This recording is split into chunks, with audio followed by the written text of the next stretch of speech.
બિલકુલ ડોક્ટર સંજય, અહીંયા જ્યારે ડાયાબિટીઝ વિશે વાત કરી રહ્યા છે, ડાયાબિટીઝનું કોઈ દર્દી છે તેને હૃદય રોગની શરૂઆત થઈ રહી છે, તો તે કેવી રીતે ઓળખી શકાય? શું કોઈ એવા લક્ષણો દેખાતા હોય છે? ડાયાબિટીસ જ્યારે થતું હોય છે તો લક્ષણોની વાત કરીએ તો લક્ષણોની અંદર હાંફ ચડવી છે, થાક લાગવો છે, કેમ કે આપણા શરીરની અંદર શુગરનું પાચન બરાબર નથી થતું. શુગરનું પાચન ના થાય એટલે શુગર એક ઉર્જા હોય છે, જેને આપણે બહુ બધી વાર જોતા હોઈએ છીએ કે થાક લાગતો હોય છે તો આપણે લીંબુ અને એની સાથે ખાંડનું પાણી પીતા હોઈએ છીએ.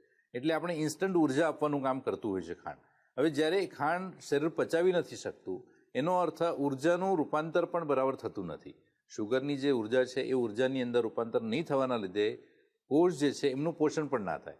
એટલે સરવાળે સમયાંતરે થાક લાગવો છે, ચીડચીડાપણું છે, આ બધી વસ્તુઓ થતી હોય છે. સાથે સાથે શુગરને આપણે કેલરીઝ તરીકે પણ જોતા હોઈએ છીએ. હવે કેલરીઝ જે છે એનું પાચન ના થાય એટલે જોઈએ એટલી કેલરીઝ ના મળે, અથવા તો વધારે પડતી કેલરીઝ મારા લોહીની અંદર ફરતી હોય પચ્યા વગરની શુગર, તો એ વધારે પડતી કેલરીઝ જે છે એ કેલરીઝ આપણા શરીરની અંદર અનનેસેસરી ચરબીનું રૂપાંતર કરવા માટે કારણીભૂત થતું હોય છે. હવે જ્યારે ચરબીનું રૂપાંતર થતું હોય છે શરીરની અંદર એક લેવલથી વધારે, જ્યારે બીએમઆઈની અંદર ચરબીનું રૂપાંતર વધારે થાય તો સરવાળે ઇન્સ્યુલિન રેઝિસ્ટન્સ આપતું હોય છે. એટલે મારા શરીરની અંદર ઇન્સ્યુલિનનું બરાબર પાચન સમજો ના થાય તો એ પાચન નહીં થવાના લીધે ઇન્સ્યુલિન જે છે એ પહોંચતું ના હોય, ઉર્જા પહોંચે નહીં, એટલે સરવાળે મને વધારે પડતી ભૂખ લાગવી છે. વધારે પડતી ભૂખના લીધે પાછું વધારે ચરબીનું નિર્માણ થવામાં આવે છે અને એ ચરબી પાછી વધારે રેઝિસ્ટન્સ આપે છે. એટલે સરવાળે આ દુષ્ચક્ર જે છે એમને એમ જ ચાલે છે. એટલે ડાયાબિટીસ જે છે એ વધારે પ્રમાણમાં ક્રોનિક થવા માંડે છે. અને એટલે જ અત્યારે જોઈએ છે કે જેટલા પેશન્ટોને ડાયાબિટીસ થાય છે એમના ડાયાબિટીસ કોઈ દિવસ કંટ્રોલ જ આવતા નથી. એક સાઈડ ગોળીઓનું પ્રમાણ વધે છે અને બીજી સાઈડ ખોરાક વધે છે, ચરબીનું પ્રમાણ વધે છે.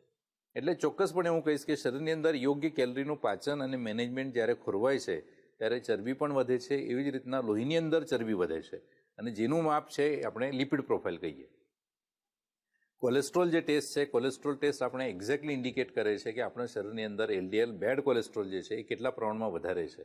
બેડ કોલેસ્ટ્રોલનું પ્રમાણ 100ની અંદર હોવું જોઈએ. જ્યારે એ 150-200 થાય છે તો આપણે ચોક્કસપણે એવું પ્રેડિક્ટ કરી શકીએ છીએ કે હૃદય રોગ થવા માટેનું જે કારણ છે એમાંનું એક લિપિડ પ્રોફાઇલ જે છે એ આપણા અંદર પ્રેઝન્ટ થઈ રહ્યું છે. એવી જ રીતના એક સ્ટ્રેસ ટેસ્ટ કરીને હૃદયરોગ જાણવા માટેનો ટેસ્ટ છે.